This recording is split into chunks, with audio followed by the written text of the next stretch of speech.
Hey guys, and welcome to Beating the Press podcast, your weekly podcast where we talk everything football. Today is a big one. The Lionel Messi saga has continued and recommenced once again. And today we'll be discussing the fallout from that.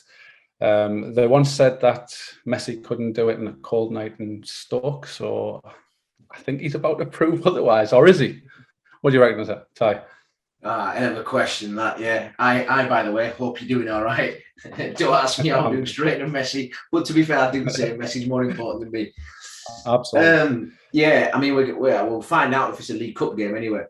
And he goes to Man City. But yeah, no, we obviously found out last night, and I saw it in the WhatsApp group. We're popping, and I tried ringing you, but you pied me off. But no, it was amazing, and the fact that he's actually leaving, and we've seen him grow from. I mean, he's a few years younger than us, but he's the same similar age. So we've watched him grow and seen him play, and he's the best player to ever play the game. I think his natural ability, there's absolutely no doubt about that. His record's phenomenal.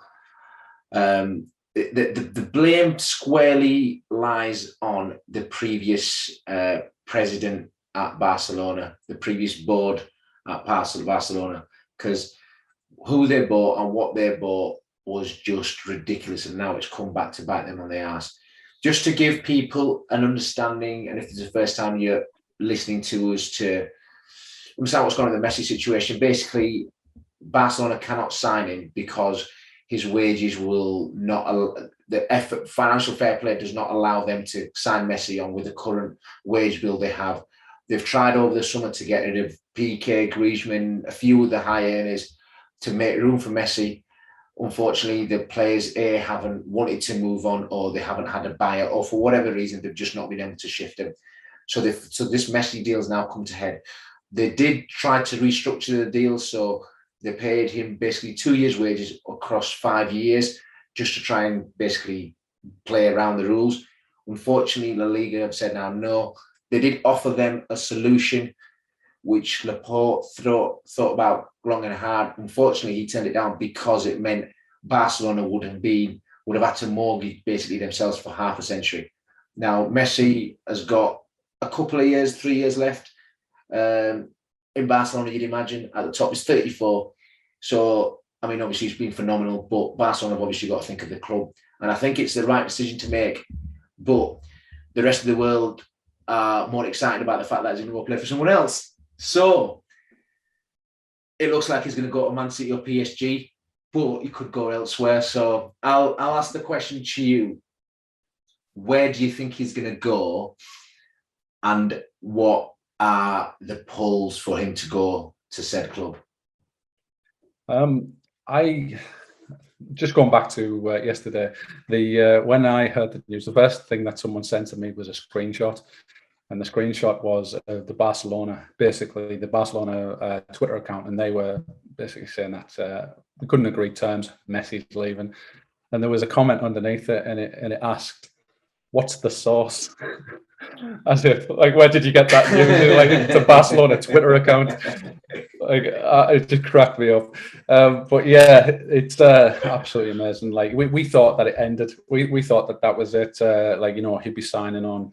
It seemed like they had an agreement in place, and you thought that would be the end of it. And I can't believe that it came to this now. Like you say, there's a lot of players that are on these long contracts. I just seen that PK actually signed a 4-year deal in October, just gone. He's 34? So obviously that's going to take him like 37, 38. So it's quite ridiculous, some of the things that they've set up at the club, and just to leave Messi as kind of like the last one to kind of get over the line. It's mismanagement at its finest. But going on to your question, where do I think he'll end up? I actually think he'll end up at PSG. No surprise there. I do think that the Jack Grealish thing with City came a little bit too early. I think that might have some kind of an influence over it, because if you think about it, they gave him the number 10, and then about 20 minutes later, Messi was basically, it was announced about Messi. Yeah. So like, there's a lot of jokes flying around. They were looking for the receipts. They're looking to sell him today, looking to sell Grealish today. obviously Grealish is a great player. He's one for the future, but it wouldn't surprise me if Man City tried. But Pep Guardiola apparently has come out this afternoon and said they're not really looking to entertain that. But the parts that I heard, it didn't say like altogether rule it out. It was just that he was kind of justifying the Grealish thing, and he was just saying he's not on our mind at the moment. We were shocked as anybody. So I still think they could possibly explore that thing. Now, obviously, that could impact the Harry Kane thing. I expect Harry Kane to be rocking up in the morning with training. Hey guys, you all right? Tail between the legs, But nice to meet you. Yeah, nice to meet you, kids. I'm back. But no, it could have implications, which obviously we'll talk about in a bit. But yeah, PSG will be the one for me, just because of the pull of like his relationship with Neymar. I think he's got a really good relationship with Neymar. So obviously, it's more suited to his way of living that he lived all these years in Spain. It's got that more of a South American influence, would you say, in PSG more than anything else. Yeah. And it is Paris at the end of the day. It's not Manchester. Manchester's a great city, but it's not Paris. Yeah. And I just think it'll, with PSG, I always feel like they can always afford to put their eggs in one basket, which is practically the Champions League. And for me, I don't think Messi's going there to win, Liga. He's not going there to win that. He wants another opportunity to win the Champions League. And whereas City, if he comes to England, obviously you've got that Stoke effect. Can he do it on a wet night in Stoke? No, that's bullshit. Of course he can. Absolutely, 100% he can. But 34-year-old intensity at this, at the level that we play at, Man City competing on every single front, not just the Champions League, cups, everything. How will that go? They've got two squads that could deal with it, but I just think he'd be more suited in his mind to go to PSG. I'm going to let you come in a second. The appealing thing about Man City, though, is they also obviously can afford those wages, and also he could potentially sign under perhaps one of the, like the American clubs. Is it the American club that they're linked with? Yeah, there'd be an easier way around getting the wage structure. So, and potentially a deal playing America afterwards. So, yeah, I don't see anyone else. Although Roman Abramovich in the last hour apparently has called an emergency meeting, according to TalkSport, with Messi's representatives. So that should be interesting. They're actually in for Lukaku. I'm hoping Liverpool have decided they're going to part with Divock and maybe try and get Messi in, but I don't think that's going to happen. What about yourself? What do you think? Just to go back on your point about how much money was spent and how horrendous Barca's finances were. I read today that the last season they're showing just under $500 million in debt just from last season. So wow. They just can't. Yeah, the numbers are just ridiculous. Laporta said that they were the numbers that the previous board and president was pointing forward were basically bullshit. So that's the reason why. Yeah, I read that maybe 2 years ago they were earning £1 billion a year. Obviously, they have a lot of tours, which will have been impacted. The ground tours and stuff like that, and the merchandise, and when people come to watch the games. But apparently they were highest earning club, the first club that actually earned $1 billion in 1 year. To go from that to that, it sounds so far fetched. Whether they were cooking the books or what. Well, exactly, yeah. So Snob, coming back to where he's going to go. I think, you've said your points you made are very valid. I just think it'll come down to Messi. I don't think money's going to be that much of an issue because whatever it is, they're going to afford it. There's going to be no transfer fee to it. So how much everyone's, we talked about on the last podcast about will Haaland become the first £1 million a week player? Messi might actually beat him. Do you know what I mean? There's no transfer fee. So even if you go £1 million a week, what was that? 50 million, 52 million. So you're going to sign it for 2 year contract. So it's 100 million. But that's all in. That's transfer fee, everything. Do you know what I mean? Well, then you'd imagine there's going to be a signing on fee as well there. And I think Messi can dictate that because it's Messi. I didn't think about the bit about him going to an MLS club, and I think the link Man City you've got, is it New York? I think it's one of the. I think it is. Yeah. So they've obviously got a link there. So they, it could be play for us for 2 years. They can shift, like you said, they can play around the rules and just sign him as MLS, and they sort of split the wages and then get him out on loan. However they might do it. But it's an interesting one to see where it'll go. I mean, I was just thinking. I mean, up front with PSG. I mean, that's just going to be ridiculous. Messi, Neymar, Mbappe. I mean, it's like it's like something on Football Manager. I won't even say it's Football Manager because you won't afford it. You couldn't do it. You know what I mean? Messi, Neymar, Mbappe. I'm like thinking, right, okay. And then the midfield's not exactly. It's got Di Maria, Wijnaldum, and Verratti. You've got Hakimi as a new right back. You've got Marquinhos. And they've got Donnarumma and goal. Best. You've got like. You've literally, Pochettino's like, no wonder he didn't go back to Spurs. Do you know what I mean? Even without Messi, you look at that team and it's phenomenal. And then you go FIFA Fair Play. Like, where is FIFA Fair Play in all this? Like, where is it? It don't exist, man. I mean, how can you justify? You've got all that. I just thought. I mean, Neymar's got to be on what? Like, less than just under £1 million a week.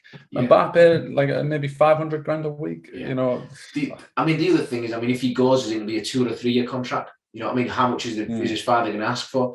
And then Man City's a really interesting one. I think it comes down to the links and the connections. He's obviously got a decent with Neymar. He's got Di Maria, obviously, because they've just won the Copa America and they've always been quite close. So that's 3 there. Now, if he goes to Man City, it's Guardiola. Guardiola's the one that basically, he's won everything with Guardiola. There's a special relationship between them two. And I think if he goes there, I don't think, for either of those two, I don't think money's an issue. Same for with Abramovich, I don't think money's an issue. And obviously, London is the sell of the city, isn't it? Do you know what I mean? And the place where you're playing. I think in terms of where he'll play for Man City, you're talking about a player playing in the, as a false nine, and Guardiola's obviously playing that. You've got the ready-made replacement there for you. If they get Messi, I think it's Messi or Kane. They don't get both, and now that's where Kane has to now think, fuck, who else wants me? Do you know what I mean? And it looks like Chelsea are going in deep for Lukaku as well. So Kane is very much stuck in limbo here because you don't want to leave the Premier League because obviously he wants to get the Premier League all-time goal scoring record. He's not going to get that if it takes a couple of years out. So I think this Messi situation, it's not just Messi on its own, it's what's the domino effect it's had around the footballing world and the knock-on effect it's had on all these transfers that looked like they were pretty much nailed on, and now they're in a position like, fuck, what are we going to do? Are we going to take Messi, or do we just let him go to another club? Part of it is, I think part of it for some of these big egos and big owners, because these owners, they've got Matt Abramovich and Sheikh Mansour and PSG, their egos, for them money doesn't matter. It doesn't make a difference. It's all about egos. They don't want to think, oh, well, I don't want to stand back here and let him go to Chelsea or let him go to Man City or PSG, because it's about ego, because, they're powerful men, but they're quite stupid when it comes to that. They don't think about the longevity of the club. Ultimately, we've said it before, they could leave tomorrow and then the club will be, well, we don't have all that oil money now. No, do you know what I mean? So I think it's a really interesting one. But if you were to ask me exactly where he's going to go now, I think PSG as well. Yeah, the interesting one where you're saying that what he brings to those clubs, like they're egomaniacs, the owners. It also, like, they're the relatively new superpowers, PSG and Man City. Yeah. Man City. When you think of when we were younger, all the kids, basically, you want to be a Manchester United or you want to be a Liverpool supporter. And then as we went through, the 2000s, Arsenal started to climb again, Chelsea, that's generally how it goes. Now, City have obviously done a lot of good things in their community. They're raising the profile of the club, great infrastructure. They've got a load of good players. The best player in the Premier League by far, in my opinion, with De Bruyne. It's for me. It's also not by far. Well, debatable. Wow. Keep going, right? So that's a different podcast. Yeah. So you've got like a club that's basically on the up, and for me, it's that next level. This kind of takes them to that next level. Messi at City for 2 years could do massive things for them for the future of their club. They don't get great crowds. This is the type of thing that could affect the younger generation, where they're like, right, I want to be a City supporter because it's, Lionel Messi's there. He's got an association with not only Barcelona, now it's City as well. It also ties in with the influences that he'll have on the likes of Jack Grealish, who's going to be there for a good 10 years now, Phil Foden, the young kids. So it's not only the financial things that he can bring, it's just he can lift the whole club all together. So for me, it's a no-brainer, and that's like you mentioned earlier about Kane or Messi and not both. So it's interesting. I would like to go back and ask you that question, and I think I know the answer. The question is going to be, which one would you go for? Obviously, knowing that Kane is 29, Messi's 34. You've landed out yourself. You're going to get Messi for around about 100 million for 2 years. 150 million for 3 years. Let's say you're getting Kane on a 5-year deal. That's going to be maybe 150 million on transfer fees, and then would you say around about 15 million a year? What, you got 25, 15 million a year? Yeah. So at that point, you're looking at around about 250 odd million. So if you count everything, his wages, his transfer fee, that's about 250 odd million for Kane over 5 years. Over 3 years, Messi for 150 million. That sounds like a great deal. Yeah, I think you brought that down really well. And if you ask me, I think Messi's the best player in the world, greatest of all time. He would absolutely tear it up in the Premier League, and that would be with one of the best teams in the world as well. I just think you get Messi. My only reservation with him, as if I was a Man City fan, would be it hinders the growth of Foden and Grealish. Like, you can't start. I mean, you've got Sterling there, Mahrez there. Do you know what I mean? And the front three, we were already said the front three attacking areas for Man City are very well packed up anyway. You don't want him to come and then Foden not playing. But I think he's such a good player where they'd probably take the hit and be like, well, Foden, you're just gonna have to go sort of take a year back again and just play from the bench a bit more. I think it's just such a unique, kind of like England did. Yeah, exactly. It's just such a unique situation and position for all these clubs and decisions. I mean, there's emergency meetings from Chelsea, but I'd imagine there's emergency meetings from everyone. We've not mentioned our club, Liverpool, because we can't fucking scrape 2 fucking pennies together. I mean, we're hoping for what we get rid of Origi and Shaqiri. We'll probably scrape together about 40 minutes. Like, Messi, do you want to play for like 8 months? And then you can, then we've got our owners, which have got this set wage. But it's just when you get moments like this, and that's why you see the difference. And you sometimes underestimate the achievement that Klopp's done when you think we're not in that league, unfortunately. I mean, Man United could potentially go and do that and get Messi. Do you know what I mean? They've got the financial effect because their owners will just go and do it. Whereas ours, we've got to get rid of everyone to, we just got to say any danger to get that Lovren money back a bit. I mean, the only thing is, I want to say potentially could be right off that Coutinho money, but we're not paying for the transfer fee. So we're back stuck to the same place. So you're just trying to, like, Liverpool have got to sort of, look behind the sofa for pennies and stuff. Whereas Man United, Man City and Chelsea and PSG, that's fine. We've got owners that are billionaires. We'll just get them in. What's 150 million? It's a day's work for me. You know what I mean? It's just like, yeah. Can you as obviously as a Liverpool fan, would you like him to be in the Premier League? Like, where would you prefer him to go? Oh, I mean, I'd love him to be in the Premier League just to sort of, I think, shut up a lot of people as well. Say, he's only been in La Liga all his life, and he'll just tell you. I mean, obviously, it'll be, if he goes to Man City, it'll be 9 impossible. I mean, they'll go such short favourites, but not say they'll absolutely win it, because you know what I mean. You don't know, do you? You just don't know, yeah. And I think last season, I've said it before. You've got to take it with a pinch of salt. There's a lot of circumstances that played out that would just not normally do. It was just a ridiculously freak season with everything that had happened. But I think Messi coming in, I mean, he got Man City. I can't see him going to, if he gets to Premier League, I can't see him going to anyone else apart from Man City, simply because of the Guardiola link. They've got the money as well. So I think, he's going to go there ahead of Chelsea. That's it. And Guardiola's interview saying, it's the first time, it's absolute bullshit. He knew exactly where Messi's probably already spoke to him, say what's going on. Guardiola's, they've explored that option. They know exactly where they are with it. I mean, and Daniel Levy's now thinking, fuck, maybe I should have taken that 120 million because this is going to go on and I've got an unhappy player. Do you know what I mean? So I think there's a lot, again, we talk about the knock-on effects is massive. There's a lot of stuff going on. Man City for me. If you're asking me when I'd like him, I mean, obviously I love my Liverpool, but it's not going to happen, is it? I'd be interested to know if Liverpool have held an emergency meeting, see if it is possible. And do it, they've held an emergency meeting about Manchester City getting him. Yeah, that's what the emergency meeting is about. But that's about it. But yeah, I don't see Chelsea, and I don't see Chelsea entering. It's like you say, it's about relationships, and you know.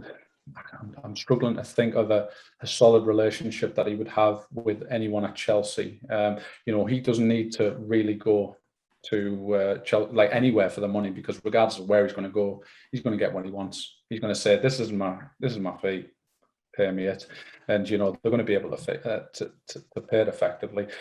So I don't think it'll affect the Lukaku deal, but I do think the Harry Kane one will be on the back burner for a little bit. And like you say, he's painted himself in a little bit of an awkward position. Yeah. So you obviously mentioned about PSG. Like this, you know, it's hard to judge PSG because in effect they should go and win the league. Obviously they didn't.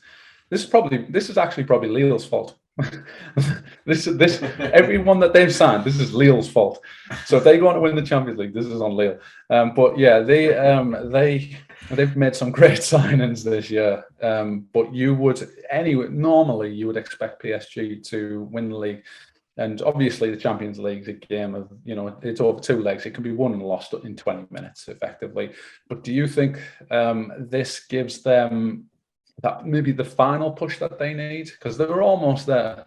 Yeah, I don't think they're far off at all. The only thing I would say is, I mean, PSG are obviously fine and brilliant going forward. The thing with them is, I mean, we've obviously watched PSG a lot over the recent history. In the knockout stages, if you've watched, Neymar doesn't know what tracking back is. You know what I mean? He's cheating. If you've got Messi in there as well, if you know what Messi, he doesn't. You know what I mean? So you've got 2 players you're without. So you've got to think out of possession, especially in the knockout Champions League stage. That's where the big moments happen. So, I mean, don't get me wrong, there could be 5 up and then that point's completely irrelevant, but it's just little things and it is fine margin. So, I mean, we've said before, if Messi goes to Man City, they absolutely walk it. No, they don't, because it's not that simple and straightforward, you know. And the same with the Champions League, you know, with PSG, they can get him, they're not. These other teams are still top quality teams, you know what I mean?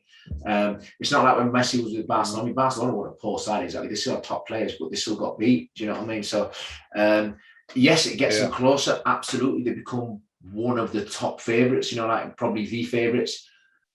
But they're not. There's no such thing as a guarantee, because it's such a tough competition to win. Yeah, you explained that really well. Obviously, probably the Gini Wijnaldum one was probably a closer step to them actually winning the Champions League. In effect, you know, the engine that he has, and you know, the defensive responsibility that he takes. So yeah, you just mentioned there as well about Barcelona. Now, the fallout's going to be massive there.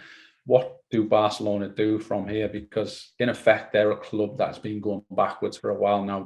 They've got a good few youngsters in over the last couple of years. You know, you think of Fati, Dest, Pedri in particular, Sergio Roberto. So those are some good players coming up. But you know, in reality, they've got Busquets and Piqué as the senior figures, maybe Alba.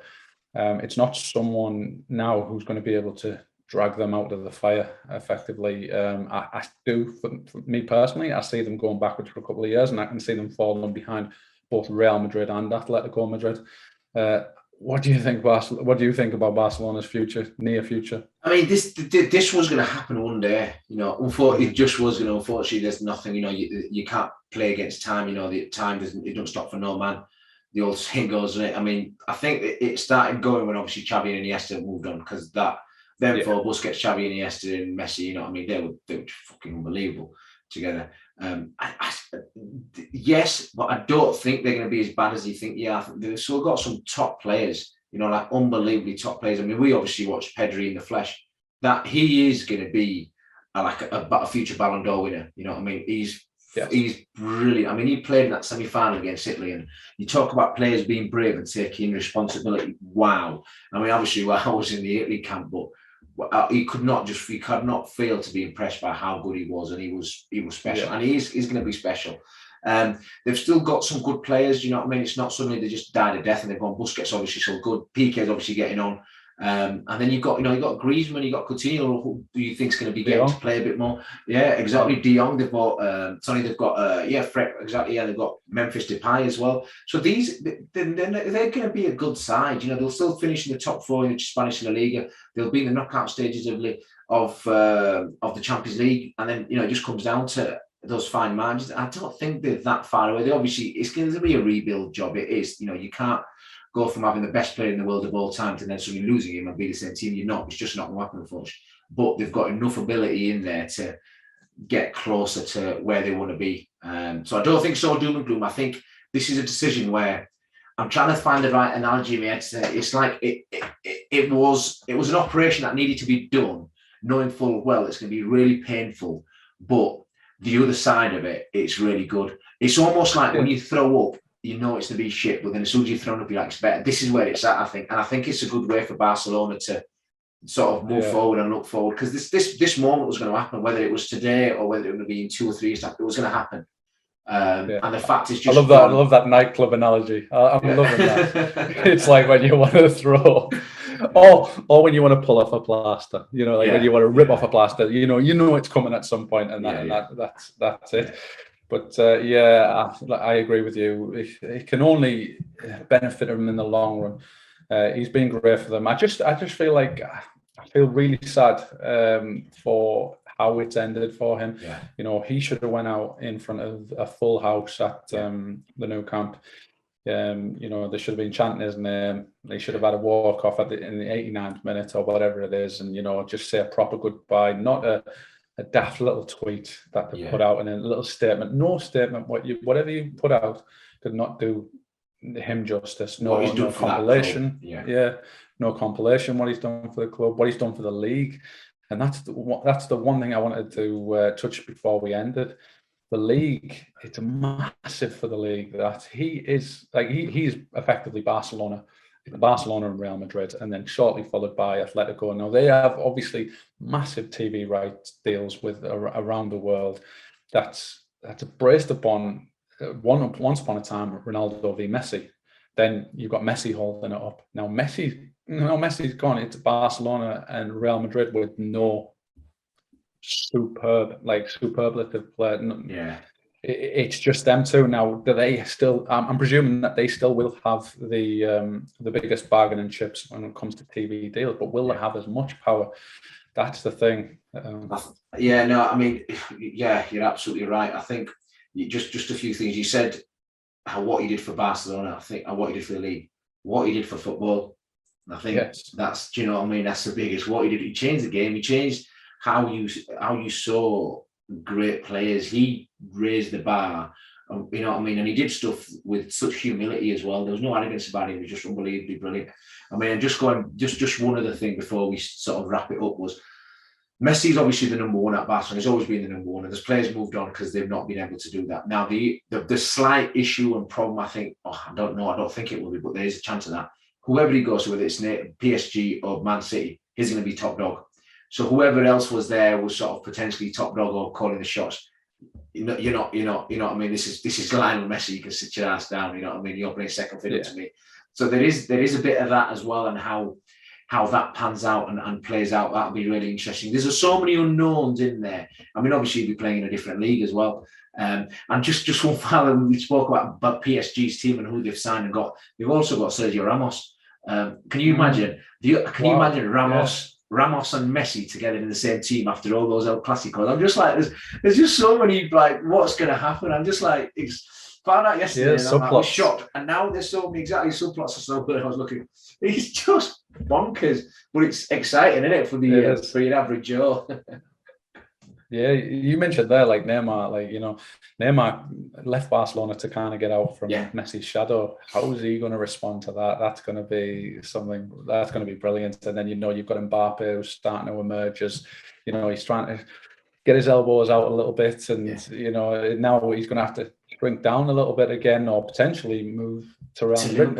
It could effectively bounce on. It could effectively bounce on that way. But it's so exciting. And also, Another thing is the Sergio Aguero, poor Sergio Aguero. He's joined Barcelona. Fair, we've just said we spoke about Barcelona players. There's another one. They're not short of quality players. They're not going to. I don't think they're going to die a death just yet. It's Barcelona. You know, they can always get the best players. It's Barcelona ultimately. But there's just, like I said, so many subplots in there. It's just it's exciting. Not if you're a Barcelona fan. Yeah. So no. So as always, at this time of the podcast, Ty normally gives us a question of the day. I'll take the reins today. It's not that tough, is it, today? It's not that tough today. Where do you think Messi will go? And I also want to preface that with, where would you like him to be? Would you like him to come to the Premier League? Would you like Messi to come to the Premier League? That's basically my question. My answer is absolutely yes. We've already had Ty's answer yes, regardless of whether he joins any team in the Premier League. I'd just love to see him. I'd love to go and watch him live at one of our grounds, and I'm pretty sure wherever he goes, it'll sell out everywhere. And lastly, as always, we always say, if you get this far, please give us a like, subscribe, all that good stuff. We've got a load of good content of recent, especially on the Euros, so feel free to look back over all that kind of stuff. But yeah, just really looking forward to the fallout. This hasn't ended. This has only just begun. Anything you want to say before we shoot? Yeah, I mean, sometimes when we started this podcast over a year ago, we didn't really know what we were going to focus. We had an idea, but we didn't know it was major tournaments and stuff. And one of the things that other people that do podcasts, and if you do listen to podcasts, part of the problem is finding content. So we obviously knew that the Euros was coming up, so we done previous Euros. We've literally not been short of content. It's just being transfers. Lionel Messi is literally the biggest news story that's just like ever. It's like bonkers. And then the subplot of it is just, it's phenomenal. But yeah, like Chris said, if this is the first time or you're a regular viewer, just get involved. Let us know. Well, we do respond to the comments and the questions that you do put in, even the really shit ones, Sal. But yeah, as always, guys, thanks for listening, and we'll see you on the next one. See you in the next one.